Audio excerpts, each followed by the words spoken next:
General Miller, let me come to you. Can you help me with something here? Anderson Air Force Base, I understand, this is in Guam, of course. Leaders there recently received an official email that prohibited them from using pronouns or descriptors like he, she, youngest, oldest, male, or female. Why is that? I mean, what's going on?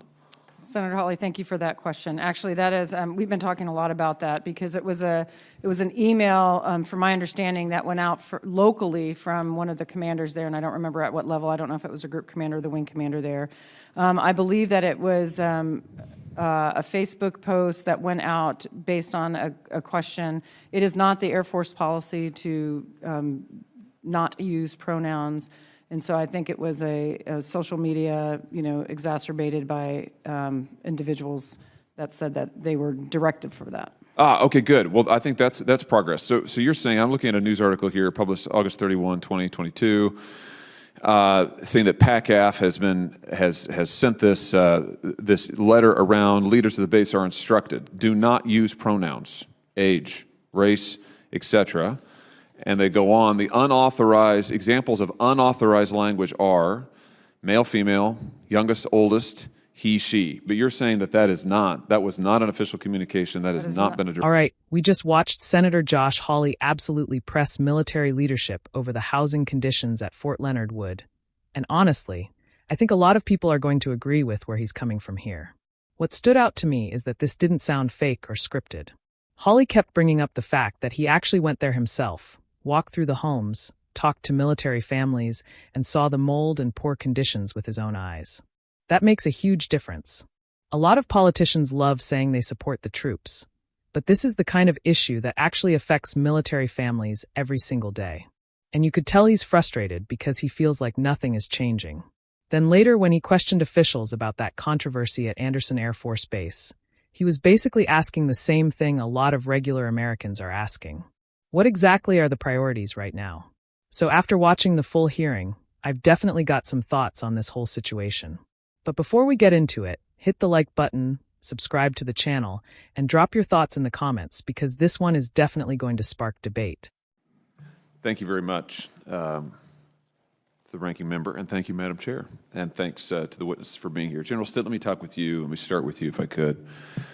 I have spoken repeatedly with the Secretary of the Army about replacing aging homes at Fort Leonard Wood in my home state, and there is no doubt in my mind that service members deserve better than they are getting right now.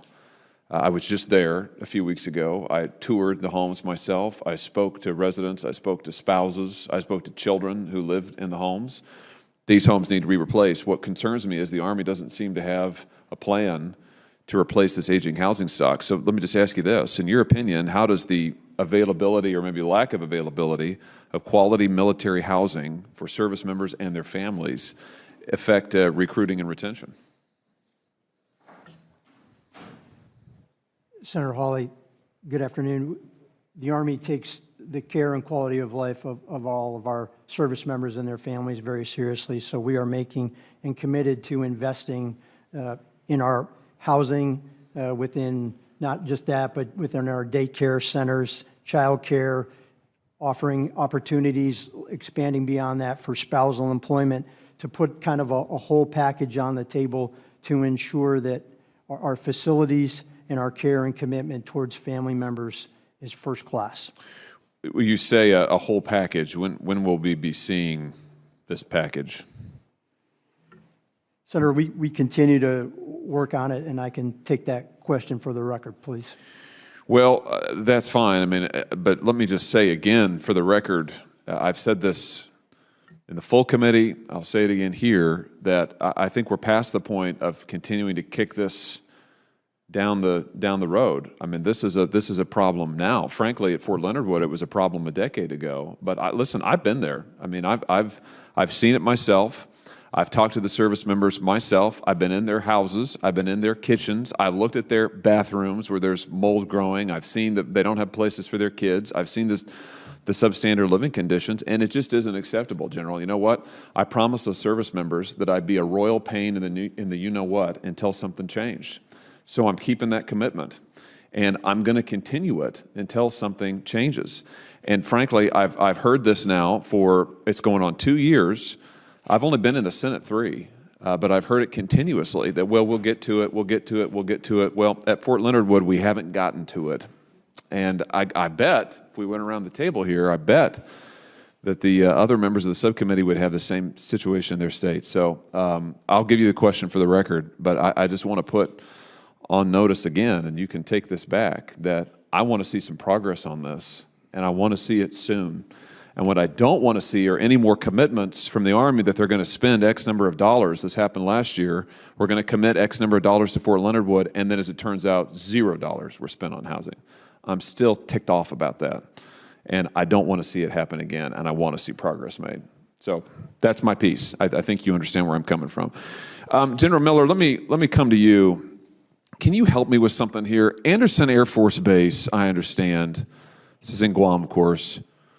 Leaders there recently received an official email that prohibited them from using pronouns or descriptors like he, she, youngest, oldest, male, or female. Why is that? I mean, what's going on? Senator Hawley, thank you for that question. Actually, that is, we've been talking a lot about that because it was an email, from my understanding, that went out locally from one of the commanders there, and I don't remember at what level. I don't know if it was a group commander or the wing commander there. I believe that it was a Facebook post that went out based on a question. It is not the Air Force policy to not use pronouns. And so I think it was a social media, exacerbated by individuals that said that they were directed for that. Okay, good. Well, I think that's progress. So you're saying, I'm looking at a news article here published August 31, 2022, saying that PACAF has sent this letter around. Leaders of the base are instructed, do not use pronouns, age, race, etc.